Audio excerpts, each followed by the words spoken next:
శ్రీమాత్రే నమః. కూష్మాండ దీపము.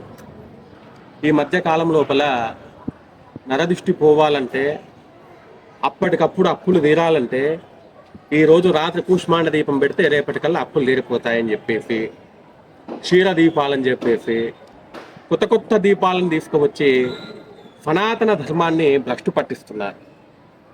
సనాతన బంధువులారా, మేము ఒకటే చెప్తా ఉన్నాము, కూష్మాండ దీపము అంటే గుమ్మడికాయ దీపము. గుమ్మడికాయ దీపాన్ని అమావాస్య రోజు పెడితే తెల్లారేసరికి మీ అప్పులు పోతాయి అంటున్నారు కదా. మీరు పెట్టాల్సింది గుమ్మడికాయ దీపాలు కాదు, గుమ్మడికాయ చెట్టుని ఇంట్లో వేసుకోండి, సంవత్సరం మొత్తం అప్పులే ఉండవు. ఎటు వెళుతున్నాం మనం అనేది ఒకసారి ఆలోచించండి.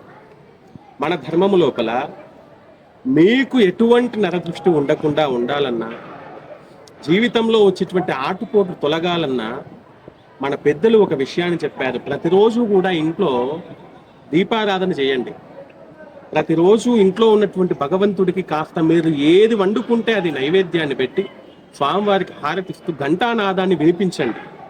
ఆ ఘంటానాదం నుండి వచ్చేటువంటి శబ్దం వల్ల ఇంట్లో ఉన్నటువంటి నెగిటివ్ ఎనర్జీ అనేది తొలగిపోతుందని చెప్పేసి మన పెద్దలు చెప్పారు. కాబట్టి ఇక నుంచి అయినా ఈ మూఢనమ్మకాలు, అప్పటికప్పుడు గుమ్మడికాయ దీపం పెడితే తెల్లారేసరికి అప్పులు పోతాయి, అప్పటికప్పుడు ఈ మంత్రాన్ని చదివితే తెల్లారేసరికి లక్ష్మీదేవి వచ్చి ఇంట్లో కూర్చుంటుంది, ఇవన్నీ కూడా మూఢనమ్మకాల జోలికి వెళ్ళి జీవితాలను పాడు చేసుకోవద్దు.